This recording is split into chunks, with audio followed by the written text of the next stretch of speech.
E aí, vidas, cheguei para mais um Nota 10. Vocês estavam com saudades? Sim. Eu tava, viu? Eu também. Lembrando que esse é o nosso último sextou de estudos antes do primeiro dia de provas do Enem 2024. Primeiro dia de provas do Enem. Primeiro dia de provas do Enem 2024. Gente, eu sei que tá difícil controlar as emoções, que bate aquela aflição, mas eu tô aqui para lembrar vocês de respirarem e confiar em tudo que nós estudamos. Então é um lugar que a gente precisa ouvir e a gente precisa aprender. E como vocês sabem, o primeiro dia de provas é dia de humanas, linguagens e, é claro, redação. Por isso, o foco das nossas próximas revisões vai ser nessas áreas. E hoje a gente já começa resolvendo questões de literatura contemporânea. Partiu? Olá, pessoal! Sejam todos muito bem-vindos a mais um programa Nota 10. Eu sou a professora Milene Lima e estou aqui batendo um super papo, conversando sobre literatura e a prova do Enem.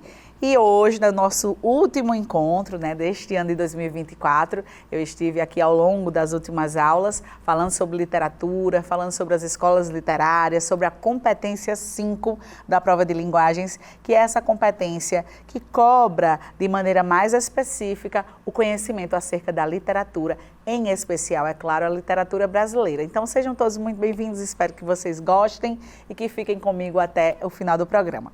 Para quem está chegando agora, importante, sempre eu faço o início da aula com esse resgatezinho do que a gente comentou, conversou nos últimos momentos. Para quem não assistiu às outras aulas, inclusive vocês podem clicar aí no YouTube, no link de vocês do programa Nota 10. Fazer lá a sua inscrição e acompanhar todas as aulas, se houver tempo ainda disponível para isso, tá certo, pessoal? Então, como eu disse para vocês, eu vim neste ano com a missão de bater esse papo um pouco mais intensificado sobre literatura, falar da competência 5 da prova de linguagens, porque é importante que vocês saibam que a prova de linguagens, ela também tem competências, assim como todas as outras áreas, assim como redação também tem as suas, e são 9 competências. Entre elas, a 5ª competência que aparece aí na tela para vocês, que é a competência número 5 da área de linguagens. Eu vou reforçar, embora já tenha apresentado aqui para vocês, eu vou reforçar o que é que pede, o que é que cobra esta competência. Esta competência diz que você deve analisar, interpretar e aplicar recursos expressivos das linguagens, relacionando textos com os seus contextos, mediante a natureza, a função, a organização, a estrutura das manifestações, de acordo com as condições de produção e recepção. Vamos lá. Você vai precisar ficar decorando data de movimento literário? Provavelmente não. Mas você vai precisar saber em que momento aquele movimento literário aconteceu, que condições históricas, sociais, políticas se encontravam naquela época? Sim, você precisa.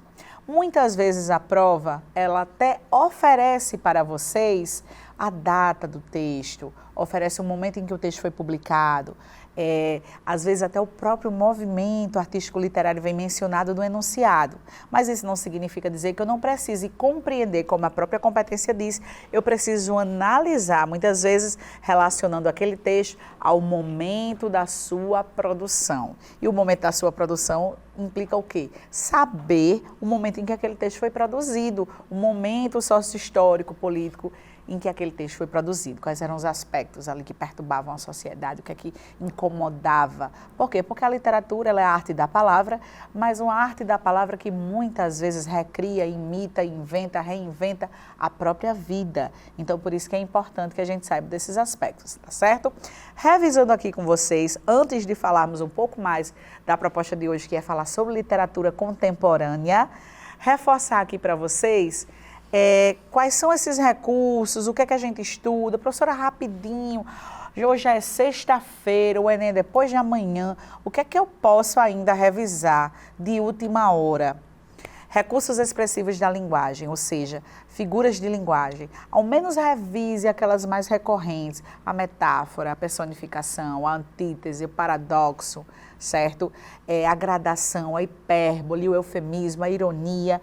Ao menos revisem aquelas figuras de linguagem mais recorrentes, tá bom? Não que as demais não sejam importantes, claro que são, mas de última hora não dá para fazer milagre, né, pessoal?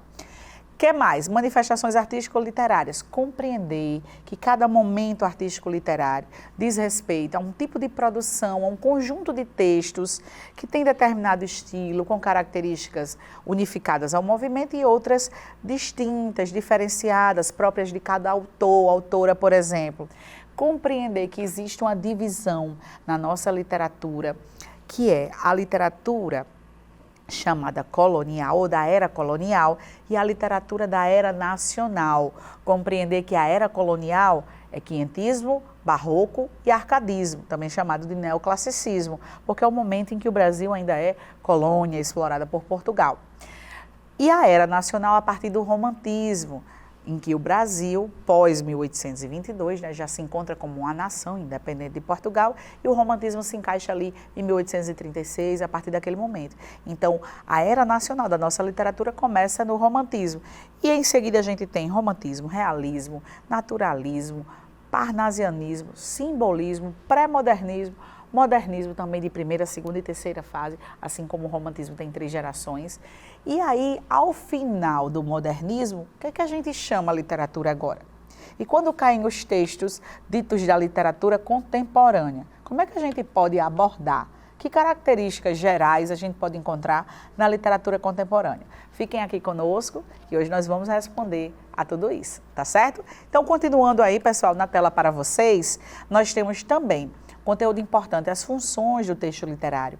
Observar se o texto literário tem função catártica, social, epistemológica, função lúdica. Para que serve o texto? Nem sempre a literatura ela vem para servir a um papel, não. A literatura ela pode servir simplesmente para o deleite, ao prazer de expressar, de se expressar, certo? Mas às vezes sim, o autor ou a autora pensou numa funcionalidade para aquele texto, pensou numa finalidade que tem relação com o papel social. Tá certo? Texto literário, saber diferenciar os gêneros literários, sejam eles de prosa ou de poesia. Por exemplo, nós temos poesia, genuinamente nós temos mais poemas, não é? E que podem aparecer em diferentes formatos, principalmente em relação à literatura contemporânea, nessa literatura chamada de pós-moderna, pós-modernista, que segue até os dias atuais, nós vamos encontrar poemas de diferentes formatos. E, inclusive, a gente tem um link muito bacana, que é a relação hoje da literatura, do ato da escrita, com as redes sociais. Vocês veem, inclusive, que há páginas dedicadas à escrita, à postagem de poemas, né, poemas autorais, que são poemas geralmente muito curtos, né, que cabem ali numa breve postagem, que chamam a atenção de quem está passando ali pelo feed e prende a atenção desse leitor, leitora, desse usuário da rede. Por que são tão curtos? Vocês já pararam para pensar? Não é que é uma obrigatoriedade, mas isso também reflete uma dinâmica da vida em sociedade na nossa atualidade. Ou seja, todo mundo anda apressado, é tudo muito corrido, e esse é um dos aspectos em relação às tendências da literatura contemporânea, sobre as quais daqui a pouquinho nós vamos falar. Continuando, contexto sócio-histórico das manifestações literárias, como eu mencionei para vocês anteriormente, a gente precisa saber o momento em que aquela produção foi realizada, porque o que acontecia politicamente, que influência histórica existe ali relacionada àquele texto, ou aquele autor, ou aquela autora, por exemplo, tá bom? Voltando aqui, revisando rapidinho para vocês, as habilidades dessa competência 5. Gente, o Enem é muito sobre interpretação de texto. Claro que é. E se você for um bom intérprete de texto, você com certeza vai acertar muitas questões, mas não basta interpretar. Há conteúdos específicos que vocês precisam saber e aplicar a essas questões. E é por isso que a prova é organizada em competências e habilidades. Não é que você vai se ater apenas ao conteúdo específico. Você vai interpretar a questão, mas sempre relacionando ao seu conhecimento de mundo, a aplicabilidade daquele conhecimento específico dentro do texto. Por exemplo, nós temos aí a habilidade 15. Estabelecer relações entre o texto literário e o momento de sua produção, situando aspectos do contexto histórico, social e ou político. É justamente você saber qual é a interferência ou a relação de certo acontecimento, o aspecto sócio-histórico, cultural, enfim, que digam respeito àquele texto. Em que pesou, em que influenciou, qual é a referência contida ali. A habilidade 16 fala sobre relacionar informações sobre concepções artísticas. Gente, o que é concepção artística? a forma como eu concebo arte, a forma como eu enxergo a arte, a forma como eu a vejo, o meu ponto de vista enquanto artista, quando eu vou escrever, eu o coloco ali. O texto ele não é despretenso, ele não é livre de ideias, de intenções. Por trás da feitura do texto, existe alguém que tem concepções sobre o que é arte, concepções sobre o que é literatura, sobre o que é poesia, sobre como deve, como não deve ser, por exemplo. Tá certo? E os procedimentos de construção do texto literário. Observar, por exemplo, os aspectos organizacionais, a estrutura do texto, os procedimentos relacionados a uma figura de linguagem, a um recurso, a um formato, a uma construção, a feitura do texto literário. Já a habilidade 17, acompanhem aí na tela, mostra o seguinte: nós temos de reconhecer a presença de valores sociais e humanos atualizáveis e permanentes no patrimônio literário nacional. O que é isso, professora? É vocês perceberem, por meio da leitura de um texto literário, que existe um valor humano colocado ali. E esses valores, eles podem ser permanentes ou, às vezes, eles podem ser atualizáveis. Eles podem se modificar. E isso vocês vão precisar observar bem. Em relação ao quê? Atualizáveis e permanentes no patrimônio literário nacional, ou seja, afirmando que aquele texto é parte do patrimônio da nossa literatura, da literatura brasileira, tá certo? Então, vamos lá. Continuando, pessoal, na última aula, a gente revisou bastante modernismo, né? Falamos das 3 fases do modernismo brasileiro e faltou falar um pouquinho mais sobre as chamadas vanguardas da poesia modernista. E aí eu quero falar um pouquinho mais para vocês hoje da poesia concreta, da poesia praxe, da poesia social, e a poesia marginal, para depois nós resolvermos questões sobre a literatura contemporânea. É importante que a gente saiba que esses movimentos, eles acontecem numa fase já chamada pós-moderna, entre o finalzinho, vamos dizer, da terceira fase modernista e o que a gente vai considerar de pós-modernismo. A poesia concreta, por exemplo, aqui no Brasil, ela começa nos anos 50, né, 1950, por aí, com os irmãos Haroldo e Augusto de Campos e também com o Décio Pignatário, o terceiro engajado ali na poesia concreta. E essa poesia concreta que vai trazer aspectos visuais, mas também vai trabalhar um certo academicismo, a forma da palavra, a questão da concretude, usar substantivos concretos. E aí, esse tipo de poesia vai sendo feito não só nos anos 50, certo, pessoal? Mas ele continua a ser feito, melhor dizendo, durante um bom tempo. Com a chegada de outros grupos, outros movimentos, que vão inclusive para criticar a poesia praxis, por exemplo, chega para fazer uma certa crítica à poesia concreta, a certa elaboração academicista que a poesia concreta tenta ter. E a poesia social e marginal, que são muito semelhantes, é a poesia que serve a uma função social, é uma poesia que vai servir de crítica social, e a poesia marginal é assim chamada porque é uma poesia que se encontra ali às margens da produção literária acadêmica, da produção literária brasileira. E por que às margens da sociedade, literariamente falando? Porque é uma poesia que vai ter uma produção independente, sempre com um viés muito agudo na criticidade. A produção era independente em que sentido, professor? Além de eles fazerem críticas bem diretas, bem ferrenhas, inclusive durante o período da ditadura civil-militar no Brasil, além disso, eles tinham uma produção própria. Muitas vezes as poesias de cunho chamada poesia marginal, né? É importante que a gente saiba que essa palavra diz respeito àquele que está à margem, tá? Que ninguém está falando de violência, bandidagem ou coisa do tipo. O termo marginal significa, então, aquele que está à margem, fora, excluído, por exemplo. Tá certo? E aí eles produziam muitas vezes à mão, não tinha muita produção impressa ou coisa do tipo. Produzia muitas vezes à mão ou datilografando, ou fazia-se o quê? Produzia à mão e passava por aquele mecanismo do papel, o estêncil, né? Para quem alcançou aí o estêncil. Será que tem alguém fazendo nem que não alcançou isso? Colocada lá aquela folha de carbono e o álcool e reproduzindo. Isso lembra cheio de infância, das atividades da infância, né? Reproduzindo essas poesias, na verdade, e distribuindo muitas vezes em praça pública. Então, tinha esse perfil de se produzir de forma independente, mas com o viés crítico sempre muitíssimo afiado e acentuado. Aí uma coisa que eu quero deixar claro aqui para vocês. O que é que a gente chama de literatura contemporânea? Então, professora, nós passamos muito tempo estudando diferentes movimentos literários e quando chega ao pós-modernismo, a gente vai chamar de quê? Por que recebe esse nome de literatura contemporânea? Na verdade, porque demora um tempo, né, vamos dizer assim, para que muitas pessoas ou algumas pessoas façam um estudo mais aprofundado e deem um nome exato para uma escola literária. Né? Então, hoje, vamos dizer que dos anos 1960 para cá, tudo que é produzido é chamado de literatura pós-modernista, ou pós-moderna, certo? E de lá para cá, até os dias atuais, a gente pode chamar de literatura contemporânea. E afinal, o que é essa literatura contemporânea? Contemporânea significa dos dias atuais. Mas o que é dos dias atuais? Pode ser um texto da Marta Medeiros, uma crônica, por exemplo? Pode. Pode ser um poema do Fabrício Carpinejar? Pode. Mas pode ser também um texto da Carolina Maria de Jesus? Também pode. Foi escrito lá nos anos 70, por exemplo. Mas também pode. Ou seja, tudo que foi escrito, então, nesse rol de pós-modernismo, né, ou seja, dos anos 60 até os dias de hoje. Então, cabe muita coisa aqui, esses textos eles são muito diferentes e com autores e autoras extremamente diferentes. Então, como é que a gente vai estudar ou analisar, dizendo melhor, essa literatura contemporânea? A primeira coisa é nós entendermos que ela é diversificada.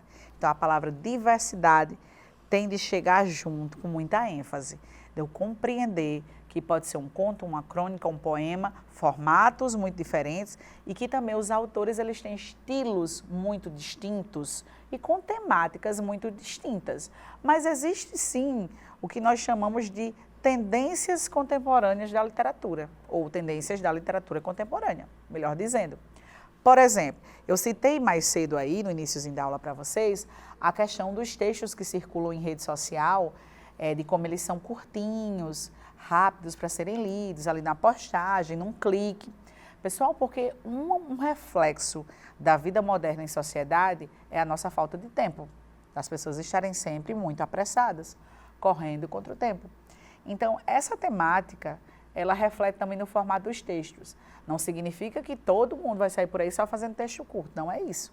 Mas que é bem verdade que existe esse processo de encurtamento de tudo que a gente lê ou vê, principalmente no ambiente de rede social, quanto menor, mais rápido circula, de certa forma, por conta da falta de tempo das pessoas, da necessidade de economia de tempo, de dinamizar.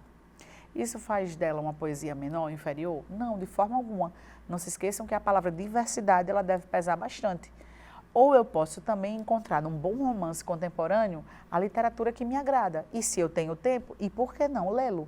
Afinal, a gente tem tempo para tanta coisa, né, gente? A gente tem tempo, às vezes, para ficar horas deslizando uma tela sem fim, por que não, então, nos debruçarmos também por leituras um pouco mais longas? Mas que, de fato, é uma tendência da literatura contemporânea atual, essa questão de falar, inclusive nos textos, dessa nossa pressa. A pressa nos relacionamentos, a pressa no convívio, a pressa no formato dos textos, a pressa em quase tudo.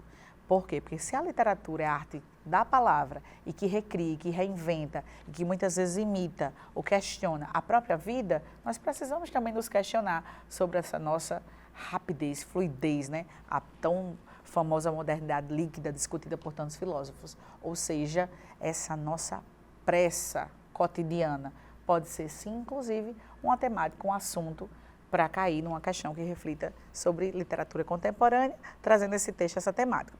Outra coisa importante, pessoal, entender que aqueles movimentos que se iniciam ali entre os anos 60, o tropicalismo, por exemplo, que acontece no ano 70, são movimentos muito importantes para a nossa literatura, para a arte, música e literatura, porque o tropicalismo ele é um misto de tudo isso. E é um movimento que nasce ali pegando os ideais da contracultura. O que é que foi a contracultura, o movimento hippie, o Woodstock, todas aquelas questões. Aí a literatura barra música barra arte tropicalista vai juntar, né, o ideal de ter uma identidade nacional, mas também, por que não, pegar essas influências estrangeiras, fazer uma mistura de diversidade de movimentos musicais, diversidade de instrumentos musicais e sim, afiando a crítica sempre muito bem. E aí o tropicalismo foi um importante movimento dos anos 70 que faz essa mistura, tentando oferecer uma espécie de produto cultural nacional incrível e que resultou num álbum maravilhoso chamado Tropicália, que inclusive eu recomendo, tá? Além disso, o que é que acontecia um pouco antes? Nos anos 50, a Bossa Nova. Nos anos 60, a Jovem Guarda. Esses movimentos musicais, eles também dão subsídio para a nossa literatura. Porque, afinal de contas, quando se faz música, né, o gênero letra de canção também é literário. Tá certo, pessoal?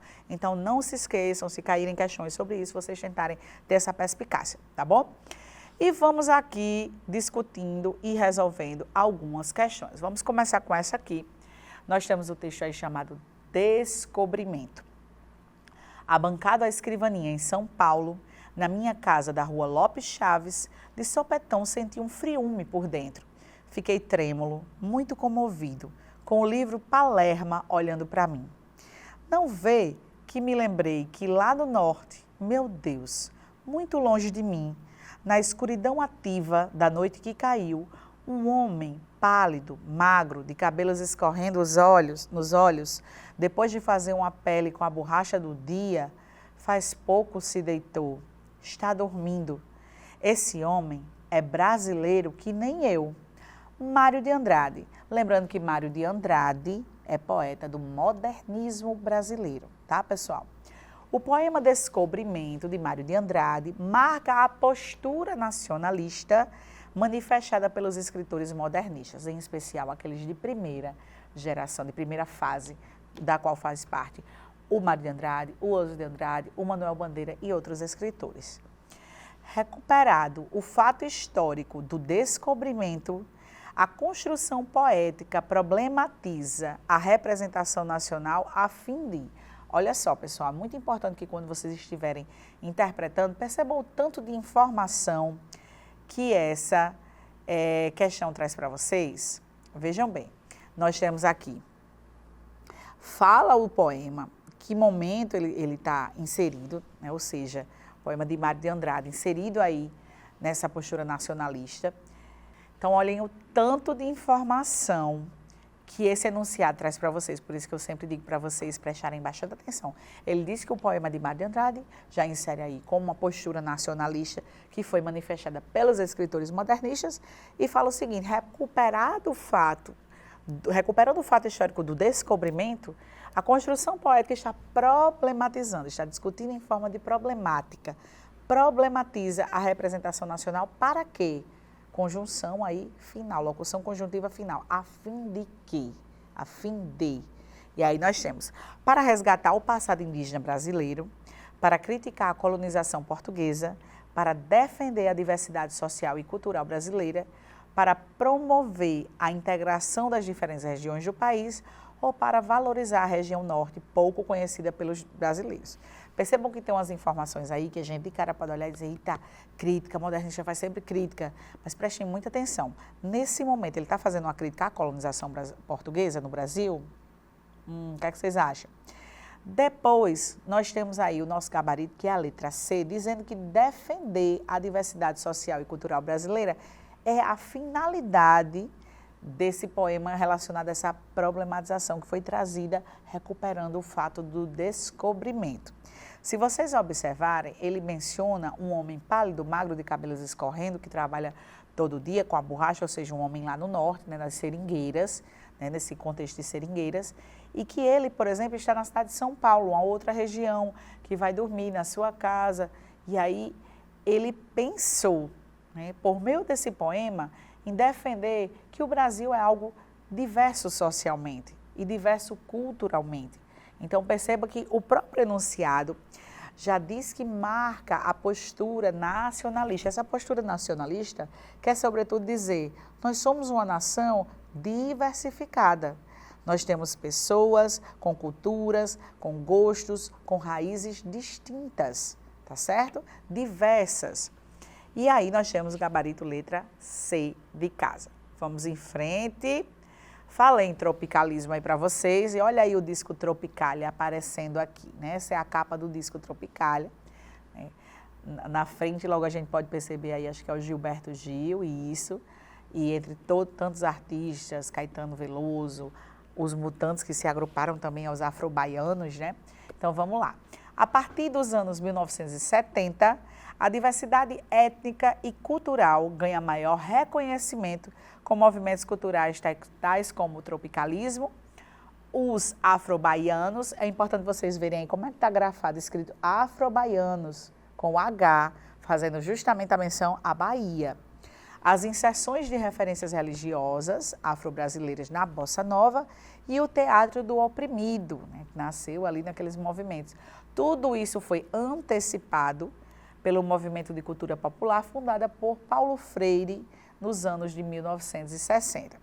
Então vejam o tanto de referências que a gente tem aí. Fala sobre tropicalismo, afro-baianos, as referências religiosas afro-brasileiras na Bossa Nova, o Teatro do Oprimido, e tudo isso para dizer o quê? Quanto a cultura brasileira tem diversidade étnica, né? Ou seja, essa mistura de diversidade étnica e cultural. Então percebam que esses movimentos que têm uma raiz mais nacionalista, de modo crítico, não aquele nacionalismo exacerbado, ufanista, cego, impassível diante de problemas sociais, não. Aqui estamos falando de um nacionalismo que procura valorizar a sua nação a partir da sua diversidade, inclusive de seus contextos sociais distintos e com problemas distintos. Então vejam aqui, primeiro faz uma explicaçõezinha e depois pergunta o seguinte: essa ideia nacionalista, de que ideia se fala? Essa aqui, ó, que tem todas essas referências nesses movimentos e que foi inclusive antecipada no movimento de cultura popular fundada por Paulo Freire. Essa ideia nacionalista surgiu nos sonhos de Mário de Andrade da Semana de Arte Moderna, lá no ano de 1922. E se a gente voltar e fazer um paralelo aí bem interessante, o que foi a Semana de Arte Moderna, em 1922? Uma tentativa ao máximo de quebrar padrões e de mostrar para o mundo o que a arte modernista tinha, né, para fazer pela frente, quebrando aquele academicismo, mostrando inclusive que a literatura ela pode ser muito mais livre do que o que era naquele momento, né, porque a literatura parnasiana é muito engessada e eles vieram inicialmente fazendo essa crítica à literatura parnasiana e pregando o ideal de nacionalismo, que não é o nacionalismo ufanista do Policarpo Quaresma, por exemplo, né, do personagem Policarpo Quaresma, mas que é um nacionalista crítico e que diz o seguinte: nós somos uma identidade, nós precisamos ter uma identidade nacional. E é bom que se saiba que essa identidade nacional é composta de muitos diversos, de uma diversidade étnica e cultural. Os tropicalistas, por exemplo, eles costumavam misturar tendências, ritmos diferentes e quebrar aquela linha entre o que é a cultura erudita, chamada clássica, e a cultura popular. E aí os tropicalistas vão fazer justamente o seguinte: eu posso pegar um piano, e se eu quiser misturar aqui com um pandeiro, vamos ver se isso é uma música boa, se dá certo. Vamos mostrar que a identidade cultural, social, artística, na verdade, artística e cultural brasileira é feita de misturas. E isso faz da gente Brasil. Aí vamos lá. Essa ideia nacionalista surgiu dos sonhos de Mário de Andrade e da Semana de Arte Moderna de 1922, que visava, o que é visar, professora? Objetivava, tinha por finalidade, visava, objetivava. Visava o ou a incorporação ao patrimônio nacional das culturas negra e portuguesa, a representação das realidades social e econômica do início do século, ao reflexo da igualdade mestiça nos processos de patrimonialização, ao ideal da diversidade cultural como categoria identitária nacional ou à constituição da materialidade e da multiplicidade socioculturais. Gente, o que eu falei aqui esse tempo todo, que esses ideais nacionalistas que nasceram ali no início do modernismo, eles tinham sobretudo essa ideia de dizer: olha, nós temos uma cultura diversificada e isso é ser Brasil, ou seja, isso é ser identidade nacional. E aí nós temos o gabarito, letra D de dado. Visava ao ideal da diversidade cultural como categoria identitária nacional, ok? Então vamos lá, para irmos para a próxima questão, vou pedir que vocês me aguardem, nós vamos para o intervalo rapidinho e voltamos já já. Voltando, pessoal, voltando do intervalo, nós terminamos de resolver uma questão aqui que falava de tropicalismo, influência da Semana de Arte Moderna, nacionalismo, etc. e tal. E agora nós vamos para uma questão que traz o autor João Guimarães Rosa. João Guimarães Rosa, que pertence ali à terceira fase do modernismo brasileiro, né, junto com Clarice Lispector, são os dois maiores nomes da prosa daquele momento ali dos anos 60. E aí, aliás, anteriores aos anos 60, que vai até 1960 oficialmente, mas que depois disso eles ainda têm textos circulando. E aqui nós temos, inclusive, um texto de 1967, Primeiras Histórias de João Guimarães Rosa. Um trechinho para a gente avaliar, eu quero que vocês me acompanhem. A habilidade exigida nessa questão vai dizer respeito não a características do movimento em questão, certo? Mas sim algum procedimento, alguma figura de linguagem, algum recurso estilístico usado na feitura desse texto, tá certo? Então vamos lá. Foi o caso que um homenzinho recém-aparecido na cidade veio à casa do meu amigo, por questão de vida e morte, pedir providências.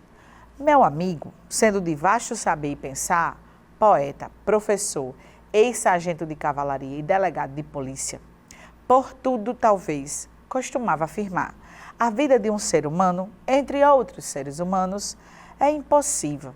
O que vemos é apenas milagre, salvo o melhor raciocínio. Meu amigo sendo fatalista. Eu quero que vocês observem uma coisa bem interessante, pessoal. Meu amigo está grafada, escrita aí essa expressão com letra maiúscula, a inicial maiúscula. Desde quando meu amigo é nome próprio? Não é, né? Coisas de Guimarães Rosa. Guimarães que inclusive ficou conhecido por sua inventividade linguística, criatividade linguística, os neologismos, o jeito diferente com que ele usava uma palavra com outro sentido, dando-lhe um segundo ou terceiro, brincando com as palavras, né? O que Manuel de Barros, também poeta contemporâneo, vai chamar de brincar com palavras. Então, pessoal, nós temos aí o meu amigo grafado, em todos os momentos que aparece no texto, está com letra inicial maiúscula. Ah, professora, mas ali está no início de frase. Mas se vocês perceberem, tem um momento que não está no início de frase e as duas palavras, meu amigo, está com letra maiúscula. Na minha cabeça, no meu entendimento, isso dá um tom especial, uma ênfase, meu amigo. Veja, então vamos lá. Meu amigo sendo fatalista, na data e hora, estava-se em seu fundo de quintal exercitando ao alvo, com carabinas e revólveres, revezadamente, atirando, treinando tiro. Meu amigo, a bom seguro que no mundo ninguém jamais atirou quanto ele tão bem, no agudo da pontaria e rapidez em sacar a arma. Gastava nisso, por dia, caixas de balas. E ele era tão bom assim em atirar, né, gente? E passava tanto tempo gastando bala. Vamos lá. Estava justamente especulando. Só quem entendia de tudo eram os gregos. Minha gente, vou até tirar os óculos. Agora vem cá. Por acaso, só quem sabe das coisas é o povo da Grécia. Ah, mas porque os primeiros matemáticos... Nós sabemos, e vocês também sabem, porque vocês estudam bastante, que a cultura ocidental tem muita influência, sim, do pensamento grego, lógico. Mas que os gregos não são a única fonte de conhecimento do mundo. E que nós sabemos que existe também um certo processo de colonização, né, exploração até do pensamento intelectual. Porque durante muito tempo, o pensamento europeu, eurocêntrico, melhor dizendo, se apropriou de diversos conceitos, pesquisas e conhecimentos já tidos em outras culturas, como na cultura africana, e se apropriou desse conhecimento, colonizou. Então, gente, vamos combinar que os gregos sabem muita coisa, deixaram um legado de muita coisa, mas não, eles não são os únicos a saberem das coisas. E segundo o amigo dele aqui, está dizendo que sim, né? O amigo do narrador, só quem entendia de tudo eram os gregos. A vida tem poucas possibilidades. Do nada, a hora ele fala sobre grego, a hora ele fala que a vida tem poucas possibilidades. Eu não sei se vocês conseguem perceber o discurso meio sem sentido, às vezes, né? Para um homem que diz ser tão culto, tão sabido, quanto ele diz que o amigo é aí. O meu amigo, fatalista como uma louça. Sucedeu nesse comenos que o vieram a chamar que o homenzinho procurava. Beleza, vamos lá.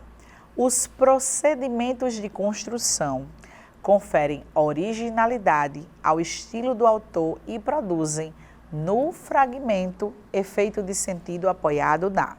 Então, se uma questão pergunta isso a vocês, vocês precisam reconhecer algum procedimento aí da construção do texto, algum recurso de estilo, alguma figura de linguagem, o que é que foi usado aí na construção desse texto, que conferem ao texto e ao autor originalidade e que provocam ali um efeito de sentido que é apoiado em... Aí vamos lá. Apoiado na reflexão filosófica em torno da brevidade da vida, apoiado na tensão progressiva ante a chegada do estranho, apoiado na nota irônica do perfil intelectual do personagem, apoiado na curiosidade natural despertada pelo anonimato ou na erudição sutil da alusão ao pensamento grego.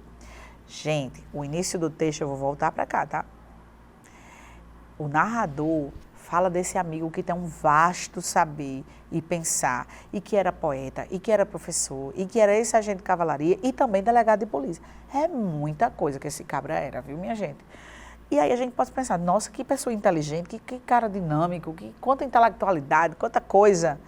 Mas ao longo do texto também, o narrador ele vai soltando umas coisas aí sobre essas filosofias de bolso, que a gente costuma chamar de máximas filosóficas, umas pílulas filosóficas que ele tira aí, como quem decora máximas filosóficas para dizer que é sabido. E ainda, por fim, para fechar lá na frente, ainda diz que só os gregos quem sabiam de tudo. Gente, vocês acham mesmo que a ideia do narrador é mostrar que esse homem era inteligente? O que é que vocês acham?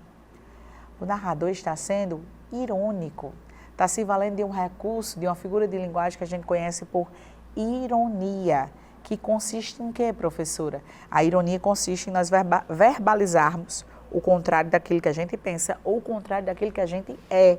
Ou seja, esse amigo do narrador, ele não era esse intelectual todo. O narrador, ao fazer essas notas, esses apontamentos aí, ele está sendo irônico.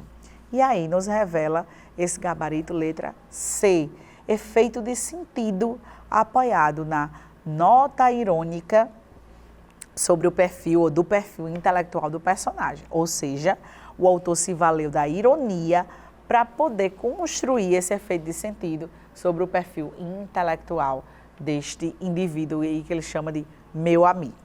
Vamos lá, vamos para mais uma questão. Nós temos agora uma grande escritora da contemporaneidade, da literatura brasileira, que tem aparecido bastante nos últimos Enems, e eu sugiro que vocês deem sempre uma olhadinha em questões anteriores, em perfil de questões anteriores, para também ficar atento, né, ao que vem caindo nesses últimos Enems. E aí nós temos aqui um trecho de Conceição Evaristo, essa escritora incrível, Becos da Memória. E aí diz o seguinte: bondade fazia jus ao apelido. Pessoal, bondade, entenda que bondade aí é um personagem, tá certo? É o nome ou apelido de alguém, tá bom? Bondade fazia jus ao apelido. Não tinha pouso certo, morava em lugar algum, a não ser no coração de todos. Quando diz aí não tem pouso certo, não tinha lugar para ficar certo, não tinha uma moradia fixa, não tinha uma residência certa, fixa. Aí a fala de bondade. Para que ter pouso certo? Dizia ele. Homem devia ser que nem passarinho, ter asas para voar. Já rodei, já vivi favela e mais favela, já vivi debaixo de pontes, de viadutos, já vivi matos e cidades. Já vaguei. Muito tempo estou por aqui nesta favela. Aqui é grande como uma cidade. Há tanto barraco para entrar, tanta gente para se gostar. O tempo ia passando e bondade ficando ali. Comia na casa de um, bebia na casa de outro, era amigo comum de 2 ou mais inimigos, não era traidor e nem mediador também. Quando chegava à casa de um, por mais que indagassem, por mais que futricassem, bondade não abria a boca. Desconversava, conversava e a intriga morria logo. Vivia intensamente cada lugar em que chegava, cada casa, cada pessoa, cada miséria e grandeza a seu tempo certo, no seu exato momento. Conceição Evaristo. Então vocês perceberam aí, né, que bondade se dava bem com Deus, o mundo e as filhas de seu Raimundo, com todo mundo. Inclusive, bondade conseguia ter amizade com fulano, que era inimigo de Cicrano, ia na casa de um, depois ia na casa do outro. Mas um detalhe bem importante que o texto diz aí, ele não era traidor e também não estava ali para mediar os conflitos. Quando tentavam falar alguma coisa para envolvê-lo, desconversava, conversava e a intriga morria logo. Ou seja, ele nem fomentava para um e nem fomentava a intriga para outro, tá certo? Bondade. No texto, o apelido dado ao personagem incorpora valores humanos relativos a... Eu vou voltar aqui na tela rapidinho para mostrar uma coisinha que eu mostrei para vocês no início sobre as habilidades da competência 5. Na habilidade 17, pede para que reconheçamos a presença de valores sociais e humanos atualizáveis e permanentes no patrimônio literário nacional. E isso significa exatamente o quê? Fazer exatamente o que nós estamos fazendo nessa questão agora. Conseguir reconhecer, associando o apelido do personagem Bondade, que valores humanos estão incorporados ali. Tá vendo, gente? Isso é a habilidade 17, tá bom?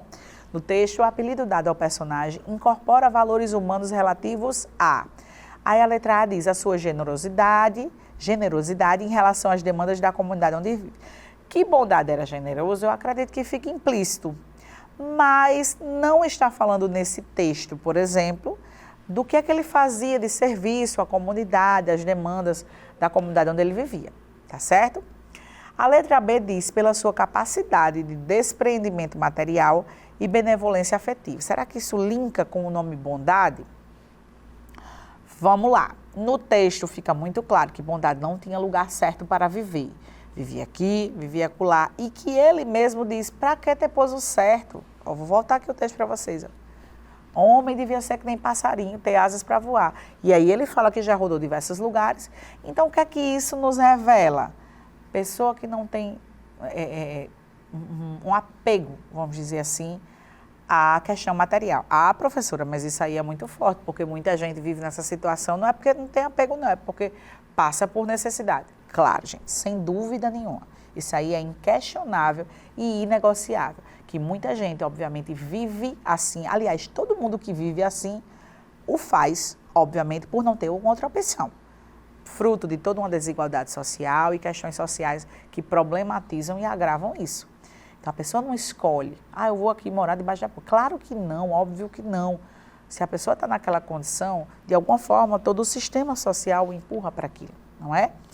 Mas no caso aqui, Bondade, ao revelar que já passou por diversos lugares, mostra não ter essa necessidade de se prender a algo material, entendem? Então, a gente pode afirmar sim que existe esse desprendimento material. Sempre, pessoal, linkando aqui a questão do apelido, tá? No texto, o apelido dado ao personagem incorpora valores humanos relativos a capacidade de desprendimento material, sim. E uma benevolência afetiva também. Por que a gente pode dizer também? Todo mundo gostava de Bondade. Todo mundo queria tanto bem a Bondade, como vocês podem ver, que eles conseguiam ter Bondade como amigo, mesmo entre inimigos, né? Duas pessoas que são inimigas e Bondade estava ali no meio e conseguia ser amigo de um e conseguia ser amigo de outro. Então, realmente devia ser uma pessoa muito benevolente, afetivamente falando, ou seja, de afetos, de sentimentos. E aí o nosso gabarito é sim, letra B de bola. Mas vamos ver, por que não poderia ser também a letra C? Experiência em ignorar as provocações dos seus inimigos. Primeiro, não era Bondade que tinha os inimigos. Ele tinha amizade com pessoas diferentes que eram inimigas, certo? Segunda coisa, o fato dele desconversar não significa que ele está ignorando a provocação de ninguém. Primeiro que os inimigos, gente, são deles. Na verdade, o que ele não queria era acirrar ainda mais os conflitos e provocar ainda mais violência, brigas, etc. A letra D diz que uma coragem em assumir uma vida de solidão e privações. Embora fique muito claro, fica subentendido aí, que existe uma vida de privação, né, pelos lugares, pelas andanças de Bondade, mas o texto ele não está focalizando o nome Bondade ser relacionado a essa coragem de assumir privação e solidão. Senão o nome, o apelido ia ser Solitário, por exemplo, e não Bondade, certo? E aí, incapacidade de expressar emoções e sentimentos. Não tem como ser a letra B. Primeiro, porque isso não tem uma relação direta com o apelido Bondade. A bondade é o quê? A pessoa que é incapaz de se expressar? Qual a relação de sentido? E segundo que o texto deixa muito claro que Bondade, sim, expressa seus sentimentos. Fala o que pensa e o que sente. Inclusive, no início, ao dizer que as pessoas deveriam ser livres, que o homem deveria ser livre que nem passarinho, ter asas para voar. Ou seja, nosso gabarito letra B de bola. Gente, para finalizar a nossa aula, né, como estamos terminando aqui o nosso último momento de programa Nota 10, especialmente comigo aqui com as aulas de literatura, eu espero que nesse momento da prova, vou deixar aqui muito mais o meu recado do que uma dica, tá? Nesse momento da prova, vocês estejam muito tranquilos, muito conscientes do que estudaram, né? Muito conscientes do esforço que tiveram. Aí alguém deve estar pensando em casa, vixe, professora, não me esforcei. Ter consciência sobre isso também, para não se martirizar e se cobrar além daquilo que foi pode ser feito ao longo do ano, certo? Então, que vocês vão para a prova muito tranquilamente, que vocês consigam ter essa consciência do que foi feito, do esforço que houve envolvido ali, de que há todo um percurso, né, um caminho até chegar ao Enem.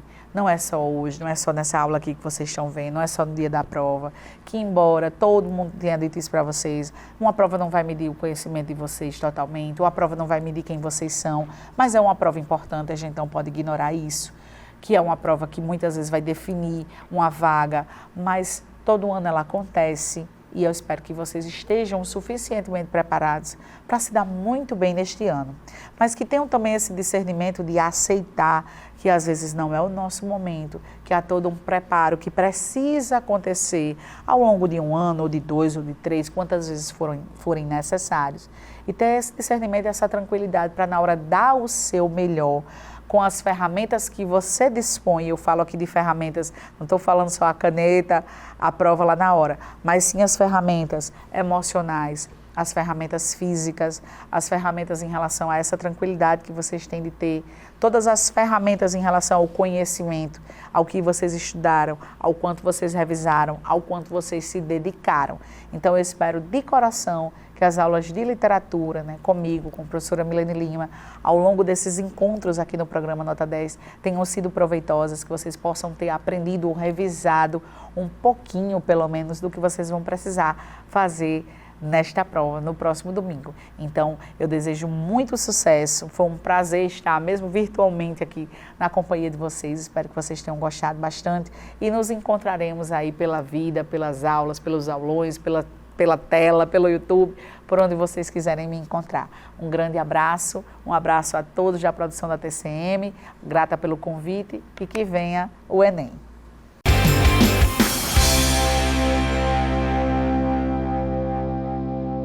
Oi, gente! Nosso Minuto Nota 10 de hoje, nós vamos falar sobre literatura. Eu sou a professora Milene Lima e estou aqui para dar uma super dica para vocês que vão fazer o Enem.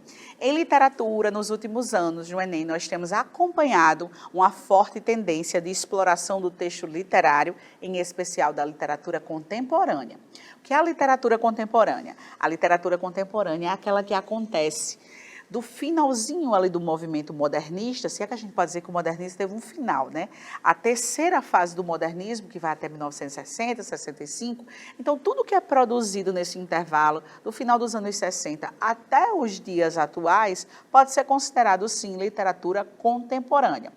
Em especial, o Enem tem dado uma atenção à produção artística ou literária, seja poema, seja prosa, sejam músicas, por exemplo, de movimentos que aconteceram nesse espaço de literatura contemporânea, como o tropicalismo, os novos baianos, o movimento bossa nova, o rock and roll. A bossa nova começa ali em 50, mais ou menos, mas também há uma exploração desses textos. Então, em especial, esses movimentos chamados de literatura contemporânea têm chamado a atenção. Detalhe, não se esqueçam de estudar, de rever a chamada literatura marginal, aquela literatura feita por uma parte dos autores e escritores que queriam protestar, fazer uma denúncia social, que eram chamados de marginais porque estavam à margem da elite literária brasileira da época.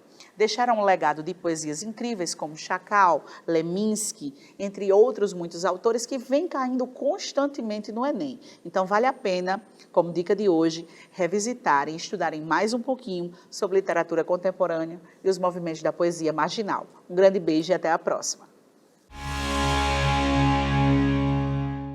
E aí, vidas de 0 a 10, quanto vocês estão dominando a literatura. Eu espero que 10, viu? Eu também. E geografia, estão 10 de 10 também? O professor Arion vai trazer a nossa última aula dessa disciplina com foco em um dos assuntos mais cobrados no Enem e também em outros vestibulares, a globalização. Fala moçada, fala meninada, mais uma vez estamos aqui na TCM Nota 10 para falar dos 10 temas que mais caem no Enem no componente curricular de Geografia. Gravamos um bloco já falando sobre esses 10 temas, porém conseguimos caminhar até o tema 3 e eu parei já no tema de número 4.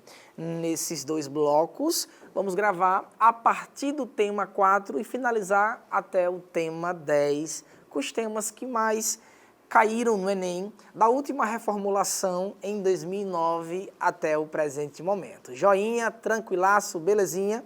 Quem vos fala é o professor Arion, professor de Geografia.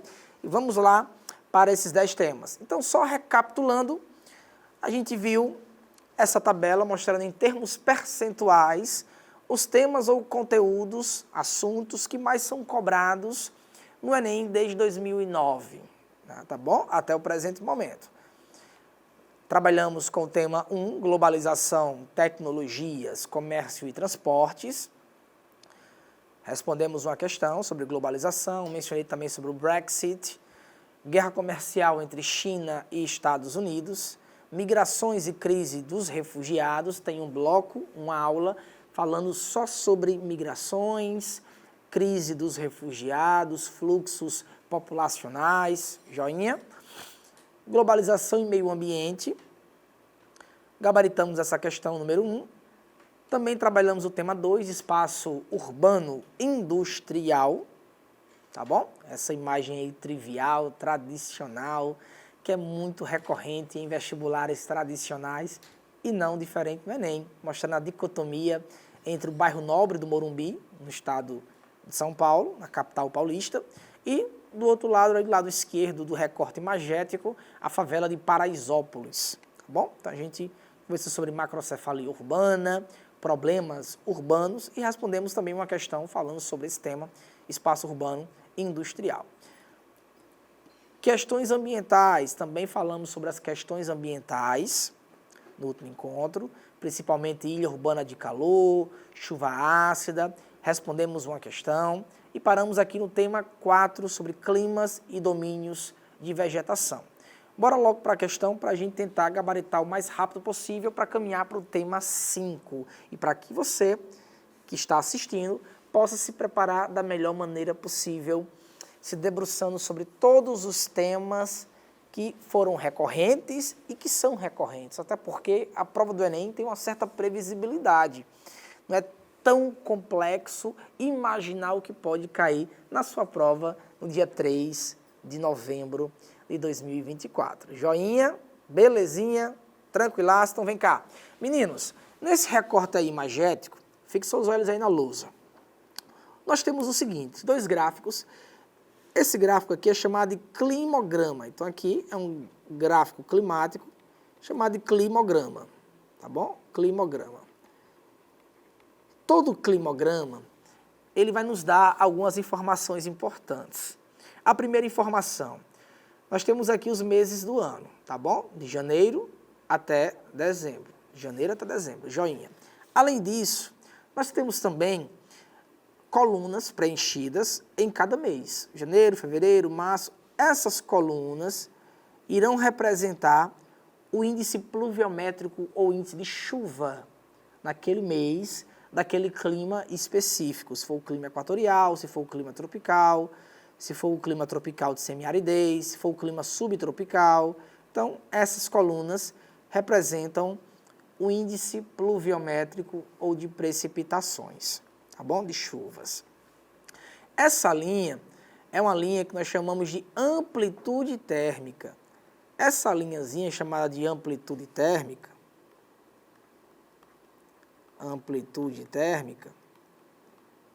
é uma linha que irá mostrar a variação de temperatura ao longo dos 12 meses, o quanto variou a temperatura na escala Celsius ao longo dos 12 meses, ou seja, ao longo do ano.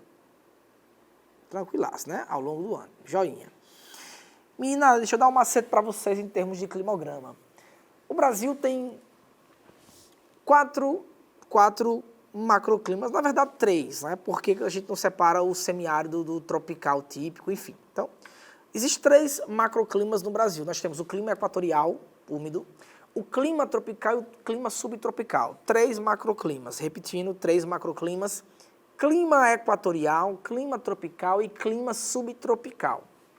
No clima tropical, nós temos uma variação, uma subdivisão em mesoclimas, como, por exemplo, o clima tropical de semiaridez ou semiárido, o clima tropical de altitude, nas regiões serranas, chapadas, chapadões, planaltos, o clima tropical típico, semiúmido ou alternadamente úmido e seco, e o clima tropical litorâneo costeiro, que margeia aí, vai influenciar toda a costa brasileira, a costa oriental. Joinha, tranquilaço? Desses climas, equatorial na Amazônia, dos 4 climas tropicais e do clima subtropical, o único que irá mostrar, apresentar uma grande amplitude, ou seja, temperaturas elevadas no início do ano, porque aqui nós temos o verão entre o início e o final de cada ano, entre o final e o início de cada ano, melhor dizendo, e no meio do ano, entre os meses de junho, de julho e de agosto e parte de setembro, nós temos o inverno no hemisfério sul. E aí, moçada, é nesse clima, desse climograma, que durante o solstício de inverno, nos meses de junho, julho e agosto, e meados de setembro também, que a temperatura ela tem uma queda brusca, em virtude da influência de uma massa de ar, essa massa de ar chamada MPA. Então, nós temos aqui a MPA, que é a massa polar atlântica, uma massa que surge lá na Patagônia Argentina e avança pelo Brasil, ocasionando o que vocês escutam falar nos noticiários e jornais de friagem ou frente frio, uma queda brusca da temperatura. O único clima no Brasil que vai apresentar essa variação aqui, ó,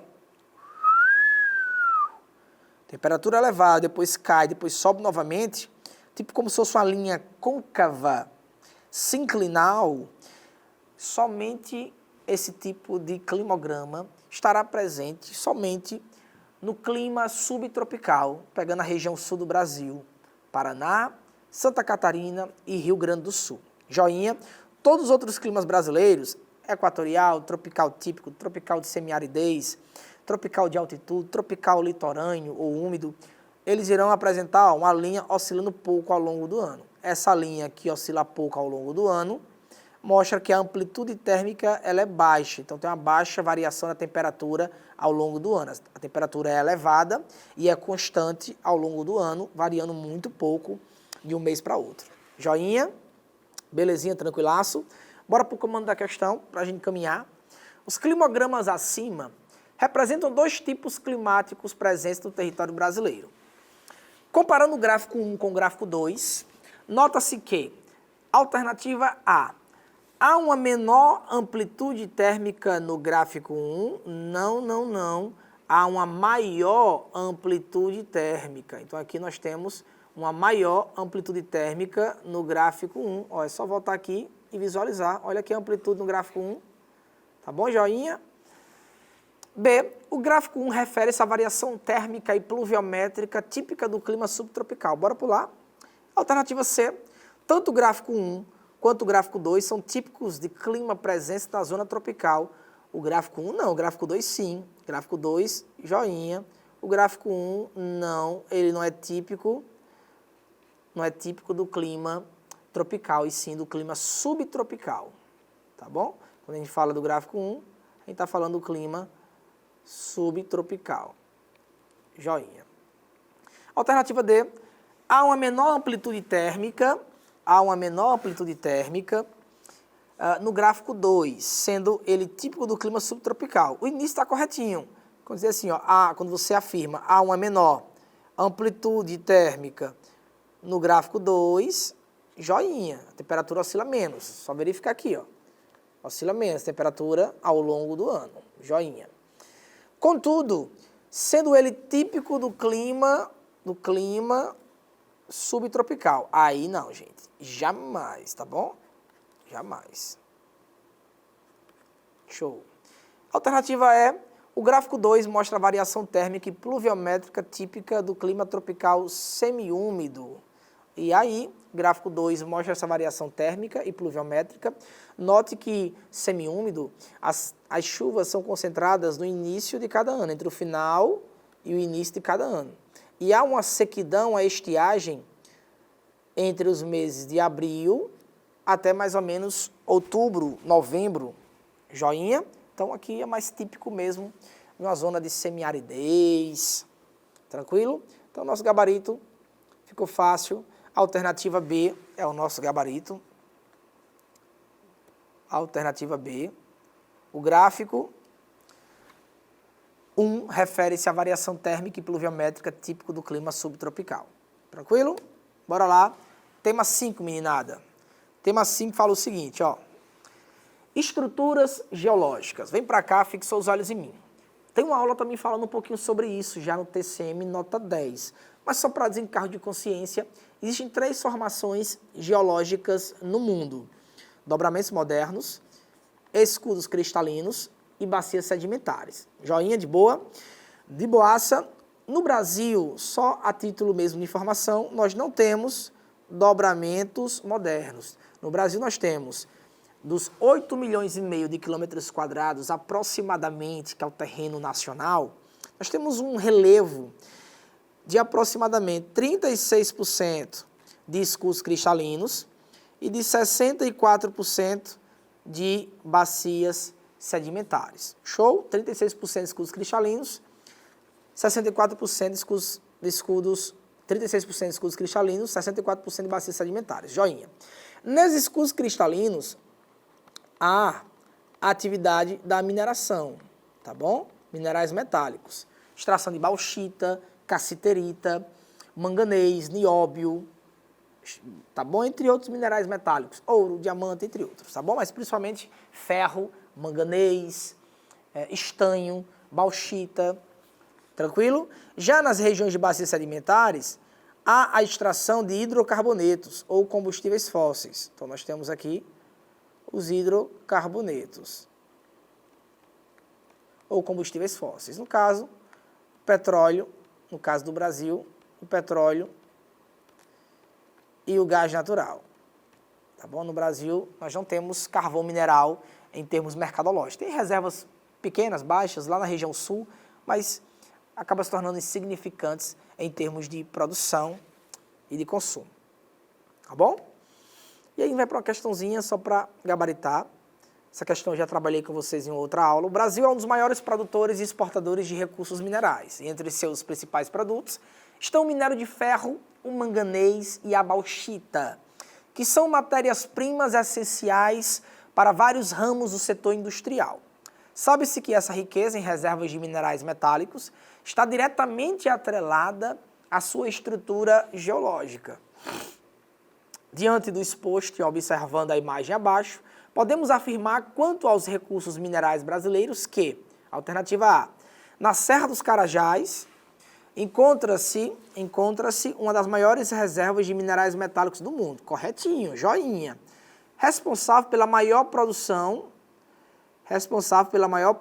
do país. Não. A maior produção do país fica no quadrilátero ferrífero no estado de Minas Gerais, o que contribui para o equilíbrio da balança comercial brasileira.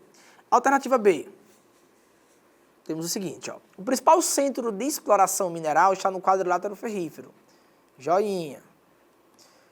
No estado de Minas Gerais, tranquilo. E entre os principais recursos extraídos estão minério de ferro, joinha, bauxita que se extrai o alumínio, joinha, e carvão mineral, não, jamais. Meninada, carvão mineral é encontrado em regiões de bacias sedimentares, não em regiões cristalinas, tá bom? E o quadrilátero ferrífero está assentado sobre um terreno cristalino. Alternativa C. As principais atividades de exploração dos minerais metálicos circuladas na imagem acima concentram-se nas áreas de bacias sedimentares. Não, na imagem que anterior, todas essas áreas, Serra do Navio, Serra dos Carajás, Maciço de Urucum e Quadrilátero Ferrífero estão em regiões cristalinas ou cratônicas do Brasil. Então, nós temos o seguinte. A maior produção de bauxita, mineral de onde é extraído o alumínio, está no Maciço de Urucum, Mato Grosso do Sul, local conhecido pela elevada qualidade do seu mineral. Não, Maciço de Urucum não, tem extração sim lá, nióbio, manganês, estanho, bauxita não, maiores, tem produção, mas não é a maior, tá bom? Então nós temos a alternativa as principais jazidas e minerais metálicos são encontrados na Serra do Carajás e no Quadrilátero Ferrífero, nas áreas formadas geologicamente por escudos cristalinos. Joinha, belezinha. Então nosso gabarito, a alternativa show. Vem pra cá, meninada, tema 6. Esse tema 6 vai falar muito sobre fontes energéticas. E aí eu queria fazer um adendo com vocês. Fixou os olhos em mim e prestou atenção. Meninada, há uma diferença quando a gente fala em fontes de energia.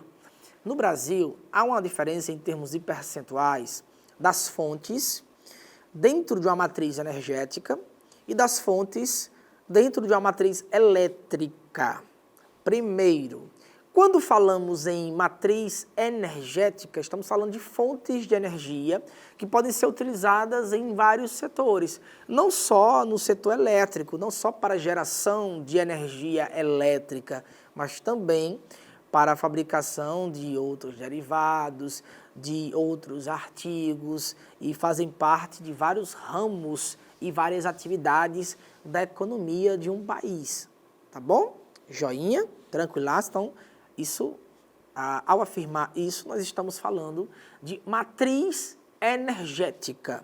Por sua vez, a matriz elétrica, a gente fala de fontes direcionadas para a geração de energia elétrica. E aí, no Brasil, majoritariamente, a matriz elétrica, ela vem de fontes limpas. Mais de 70% da energia elétrica produzida no Brasil advém das hidrelétricas. Joinha, tranquilaço. E aí um percentual também de termoelétricas, mas só que as termoelétricas queimam combustíveis fósseis para gerar energia elétrica. A gente pode citar também em outras fontes alternativas ou limpas, como os parques eólicos, as placas fotovoltaicas, mas enfim, falando em matriz elétrica, mais de 70% é oriunda das hidrelétricas. Quando a gente calcula tudo, mais de 80% hoje da matriz elétrica brasileira é limpa. Olha que interessante. Contudo, quando a gente vem para a matriz energética, ainda no Brasil, temos uma matriz majoritariamente dos orgânicos e combustíveis fósseis, dos hidrocarbonetos, principalmente o petróleo e o gás natural, mas esse percentual tem diminuído. O Brasil, inclusive, tem sido uma referência nesse cenário de descarbonização, diminuir a necessidade dos combustíveis fósseis, dos hidrocarbonetos, substituindo por uma energia limpa, renovável, alternativa. Joinha, tranquilaço? Então vem aqui para a questão, meninada. Diz o seguinte, acompanha aí, tema 6, tá? A geração de energia elétrica por meio de turbinas eólicas constitui uma alternativa para diversos níveis de demanda. As pequenas centrais podem suprir pequenas localidades distantes da rede, contribuindo para o processo de universalização do atendimento. Quanto às centrais de grande porte, elas têm potencial para atender uma significativa parcela do sistema interligado nacional, sim, com importantes ganhos, contribuindo para a redução da emissão pelas usinas térmicas de poluentes atmosféricos, diminuindo a necessidade da construção de grandes reservatórios e reduzindo o risco gerado pela sazonalidade hidrológica à luz da complementaridade citada anteriormente. Entre os principais impactos socioambientais negativos das usinas eólicas destacam-se, meninada, vem para cá, fixou os olhos aqui em mim. Quando a gente fala em fontes de energia, deixa eu afirmar algo para vocês. Toda e qualquer fonte de energia, ela traz consequências negativas socioambientais. Repetindo, toda e qualquer fonte energética, seja ela renovável ou não renovável, seja ela limpa ou impactante em termos de emissão de gases de efeito estufa, todas elas irão causar impactos ambientais negativos, tá bom? Irão trazer alguns impactos socioambientais negativos. Joinha, claro que em graus diferentes.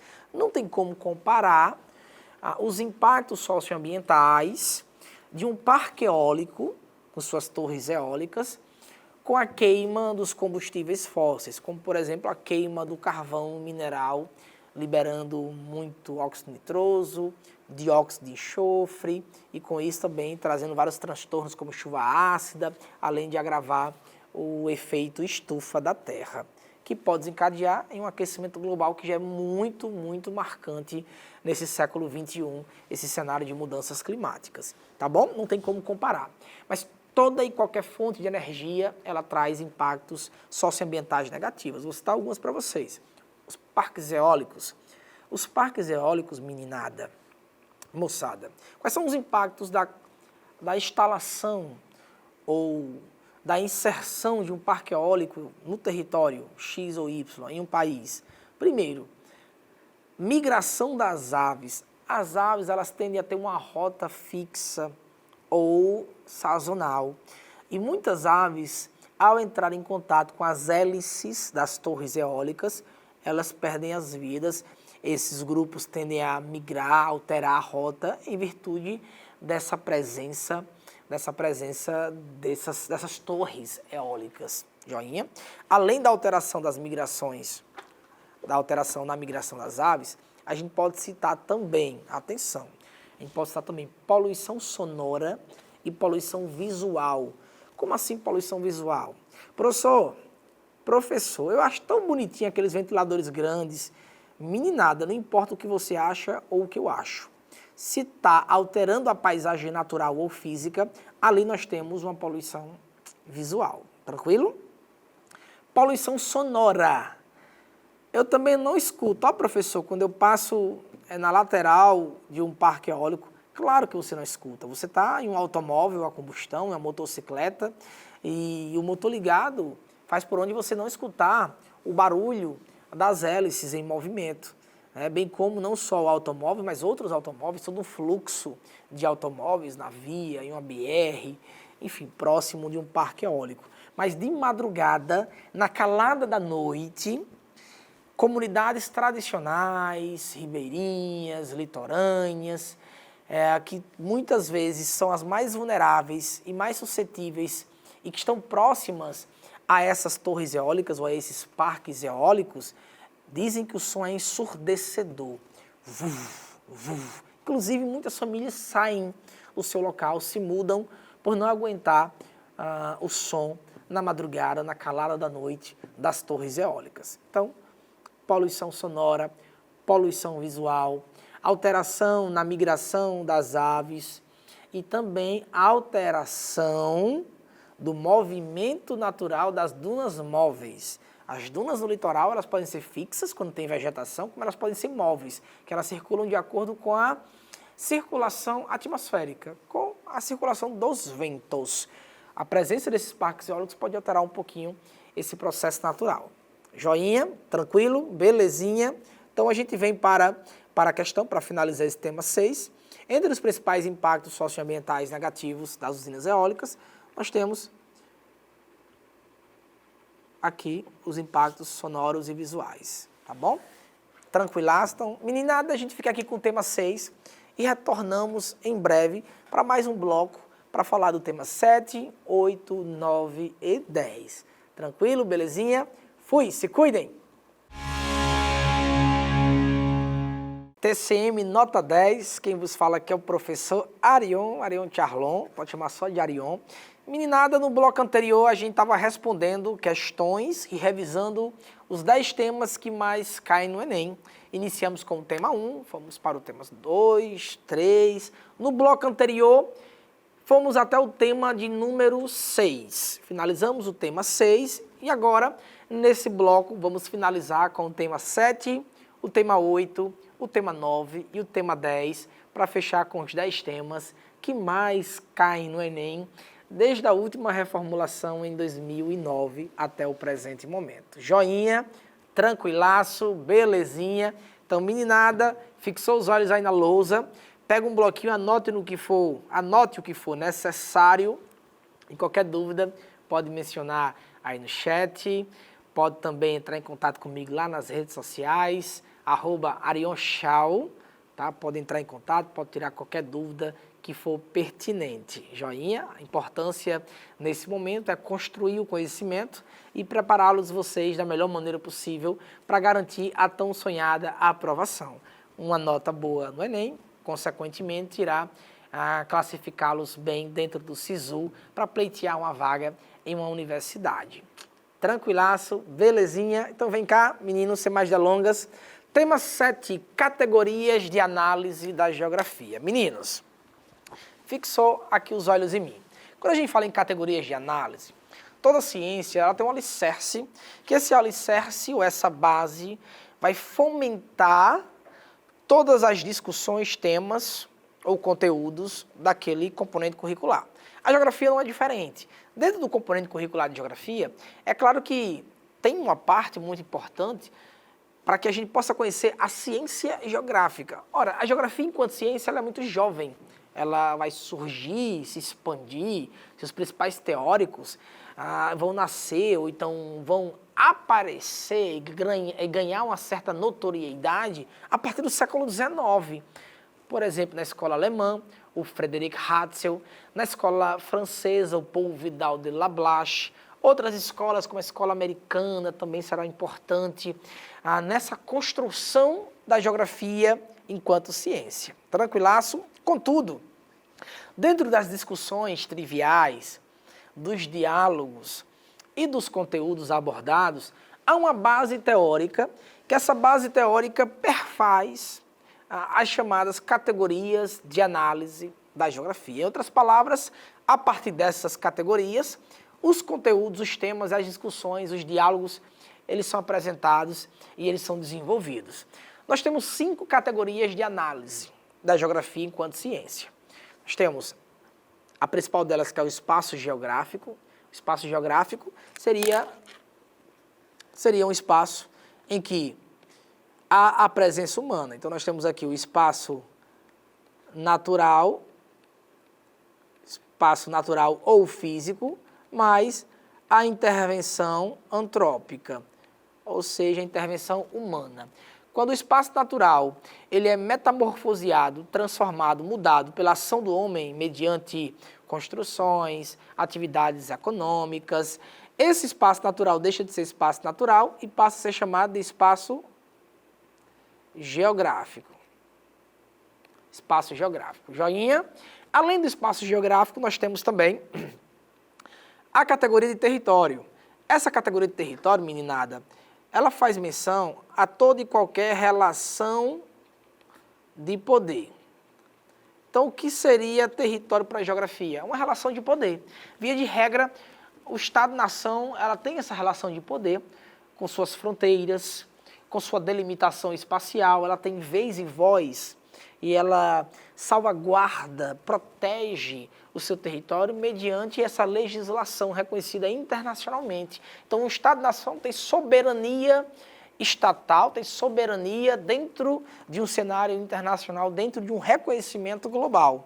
Então, território é toda e qualquer relação de poder. Quando a gente fala em paisagem, para a geografia, paisagem é tudo aquilo que está dentro do nosso espectro visual. Pode ser tanto áreas construídas, cidades com arranha-céus ou prédios, casas, indústrias, asfaltos e vias, ruas, enfim. Então, a parte visível, como também a paisagem natural, áreas com planícies fluviais, cadeias montanhosas, planaltos, chapadas, serras, enfim, toda uma beleza natural está dentro também de uma paisagem para a geografia. Mas também tem aquela paisagem sensorial, que os sentidos irão nos remeter a uma paisagem conjecturada no subconsciente que um dia nós já tivemos algum contato. Por exemplo, através de uma comida, de um odor, de um cheiro, de um aroma, Você pode se remeter a um período da sua vida que você visitou a fazenda da sua avó, a fazenda do seu avô, uma casa, um hotel, ou uma paisagem que um dia você já teve contato. Isso também está dentro do que nós chamamos de paisagens sensoriais, paisagens afetivas, tá bom? Então, paisagem é tudo aquilo que está diante do nosso espectro visual. Pode ser paisagem natural, paisagem construída. Região. Para a geografia, região são áreas delimitadas que irão apresentar similaridades e diferenciações. A gente pode citar a regionalização do IBGE, região norte, nordeste, centro-oeste, sudeste e sul.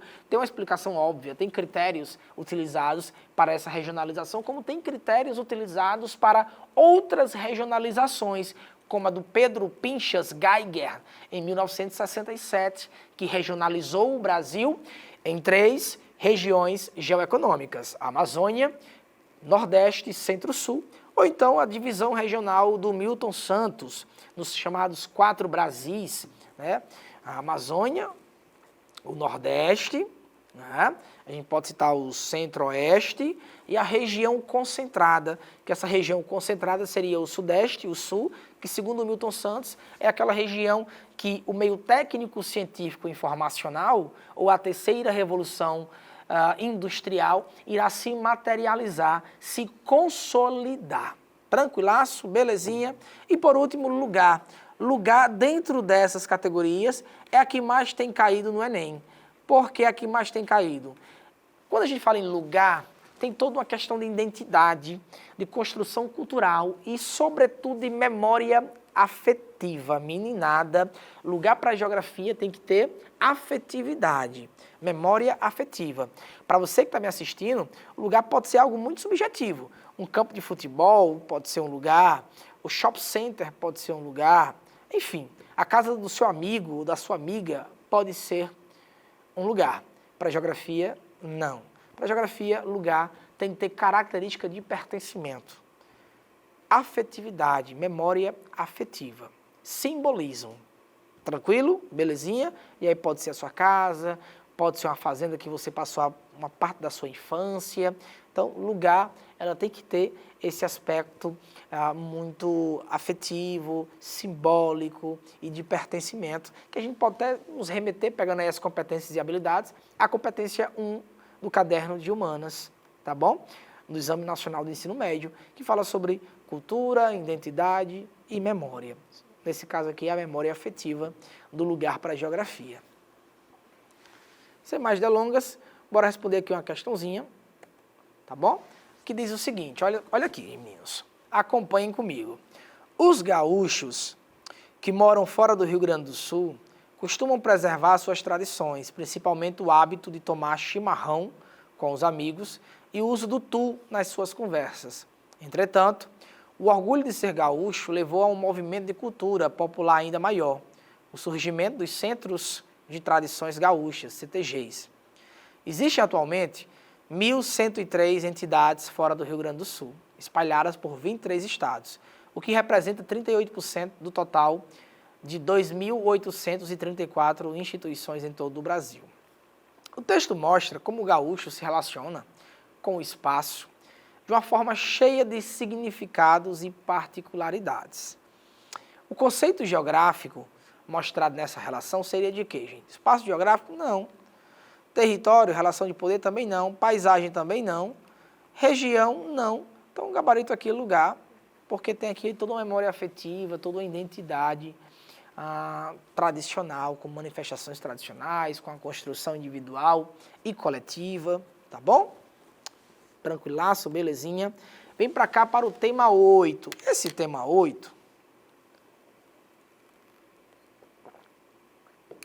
tema 8, meninos, é um tema que fala sobre dinâmica populacional e fluxos também demográficos. Bora lá. Concentrou. Quando a gente fala em dinâmica populacional, na provinha do Enem, ela pode vir de diversas maneiras, formas diferentes, né? Pode abordar, por exemplo, a transição demográfica, o quanto o Brasil tem passado por essa transição e suas taxas demográficas têm sido alteradas, taxa de natalidade, fecundidade, mortalidade infantil. A gente pode citar também a expectativa de vida. Pode vir alguma questão trazendo uma imagem, um recorte imagético de uma pirâmide etária, mostrando que o Brasil está de fato nessa transição, um país que historicamente sempre apresentou uma pirâmide com a base muito larga, com a presença de muitas crianças. Por quê? Porque, via de regra, a taxa de fecundidade, de natalidade, era muito elevada no Brasil até os anos 2000 e vem diminuindo. É tanto que no último censo, claro que o último censo foi em 2022, mas no censo de 2010, a taxa de fecundidade no Brasil foi de 1,90, menos de 2 filhos per capita por mulher. A média aritmética, é claro. Algumas mulheres têm 3, 4, 5, outras são inférteis ou não querem ter um bruguelinho, né, um filho. Quando você faz a média aritmética, dá aí 1,90. E agora em 2022, que teve o último censo do IBGE, essa taxa caiu ainda mais. Joinha? Então pode vir alguma coisa falando sobre expectativa de vida, transição demográfica.